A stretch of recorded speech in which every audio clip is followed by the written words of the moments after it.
Hello, horror lovers. Welcome to Rainy Horror Stories.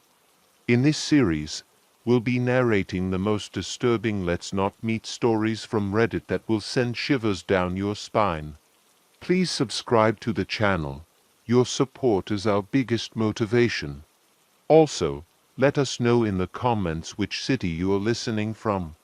If you enjoy this video, don't forget to hit the like button and press the bell icon so you never miss our latest creepy stories. Now, let's dive into the story.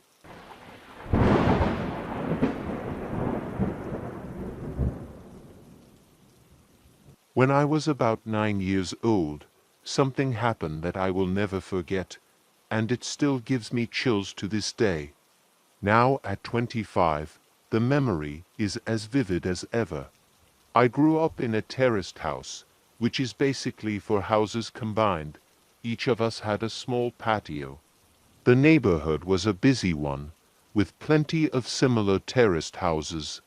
There was a small road about 10 meters from my yard, where people often took their Sunday walks, so seeing people pass by was normal. But seeing a stranger standing on my patio, that was something else.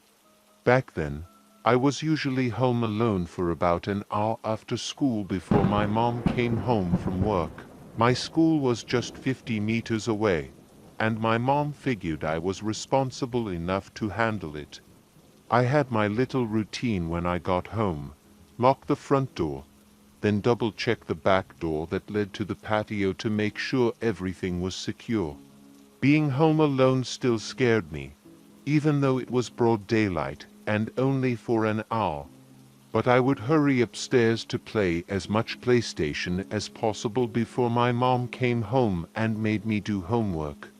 One afternoon, as I was playing, I heard a strange sound outside my window. My room was on the second floor, overlooking the patio and that familiar road.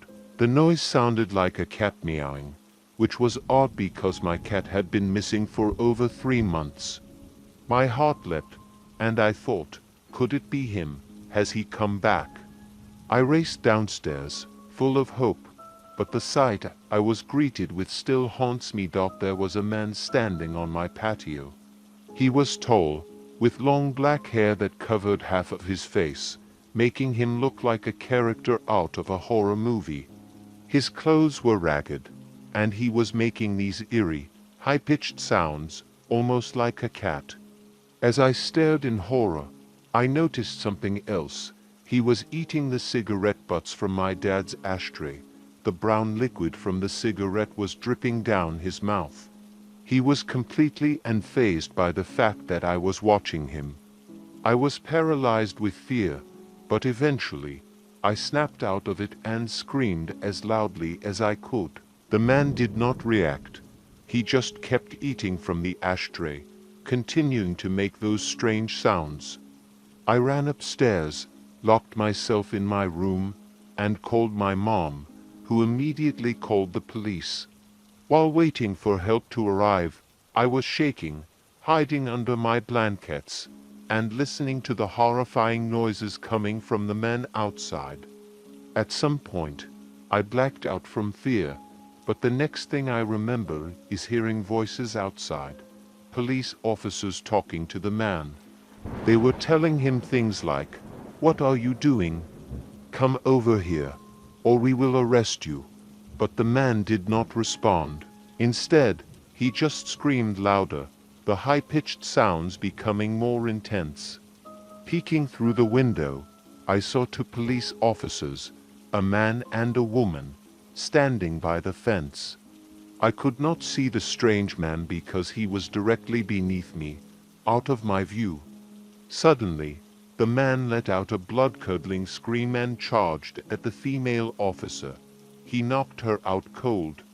Before I could even react, the male officer pulled out his taser and shocked the man, causing him to collapse on the ground, screaming in pain.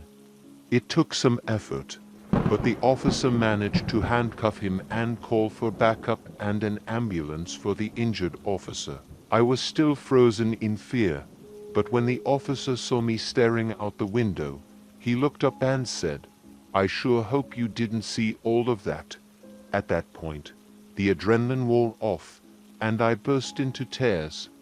A neighbor, an older woman, came over to comfort me and stayed with me until my mom got home.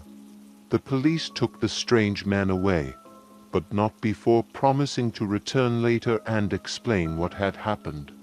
That night, one of the police officers returned to our house to speak with my mom and me.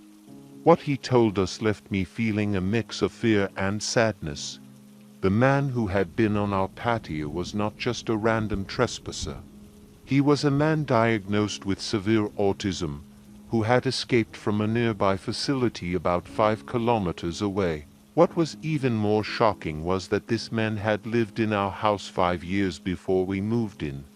His mother, who had taken care of him, had passed away, and after her death, he was forced to leave. The officer explained that the man likely returned to our house because he believed his mother would still be there. He missed the familiarity, the routine, and his life with her. This man, who they called Tom, was incredibly strong due to his condition. His body had developed in a way that gave him immense strength, and that was why he reacted so violently when the police tried to intervene. Although I was still frightened, I asked the officer to promise me that this would never happen again. He assured me that they would take precautions to prevent it. It took me a few sleepless nights to feel normal again, but life eventually returned to how it was.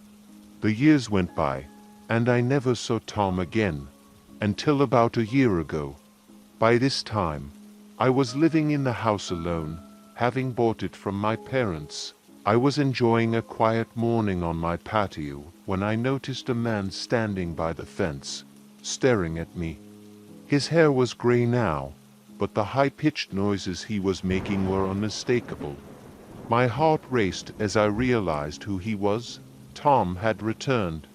This time, instead of fear, I felt a deep sense of pity for him. 16 years had passed, and yet here he was, still searching for his mother. I took a deep breath and calmly asked him if he wanted to come to the patio. Without hesitation, he jumped over the fence, and for a moment, I thought he was going to attack me just like he had attacked the police officer all those years ago. But instead, he smiled.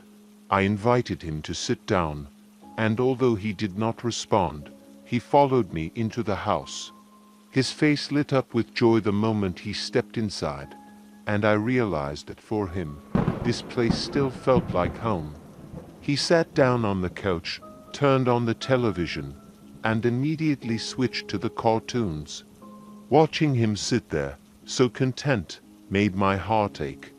He was reliving the happiness he once had with his mother, and I did not want to take that away from him.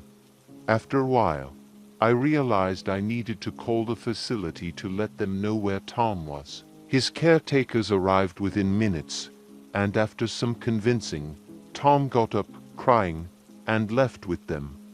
A few days later, I contacted the facility again, and we came to an agreement. From that day on, Tom visits me every Sunday, along with his caretakers, to watch cartoons. They tell me it is the highlight of his week. Tom is no longer just the man on my patio who scared me all those years ago. Now, he is my friend. What would you have done if you were in my place? How would you feel about someone returning to your home years later in search of a loved one? Share your thoughts in the comments below.